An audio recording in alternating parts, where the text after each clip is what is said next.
So, you want to know the causes of the Great Depression? Well, you came to the right place because that is exactly what I'm going to cover today. First, we need to review what causes an economy to avert a recession. There are two types of ways to prevent a recession: fiscal and monetary. Fiscal policy includes this. When an economy is about to enter a recession, the government needs to increase government spending to stimulate the economy. The government also needs to decrease taxes. When the government decreases taxes, they allow Americans to save more money for other purchases that will stimulate the economy. The consumers will increase their spending, which will then increase GDP. The monetary policy includes increasing the money supply. When the government increases the money supply, it lowers interest rates. People are more willing to borrow from banks and spend on more expensive purchases like cars, homes, and college educations. When the economy follows this route, they increase GDP. The increase in the money supply then leads to a decrease in interest rates. Did I go too quickly? No. Okay, good. Let's get to the good stuff. The first reason for the Great Depression was the unequal distribution of wealth. The Roaring Twenties was wonderful for the top 1% of the population.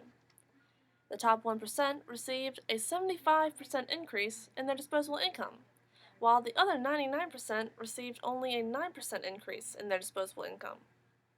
Disposable income is the money you have left after taxes have been removed from your income. Then you can spend whatever's left on goods and services. The Foreign Company Act in 1922 formed the second reason for the Great Depression. The act enacted a high tax on imported goods. The increase in taxes is obviously a negative impact on GDP, as we established earlier. The third reason was the decrease in world trade. After World War I, many empires had accumulated huge amounts of debt, some of which was owed to the United States. However, Europe had no way to pay back the United States. Come on, America, their economies were devastated by the war. Anyway, overproduction and inflation were the fourth reasons for the Great Depression. Industries were producing more products. However, citizens did not have enough money to buy them, and industries couldn't sell the goods to Europe because of the high taxes and the poor economies in Europe. The increase in production led to inflation, which then led to higher unemployment because of all the goods that were being produced. The final cause of the Great Depression was when the governments decreased spending. In essence, the government did everything it was not supposed to do.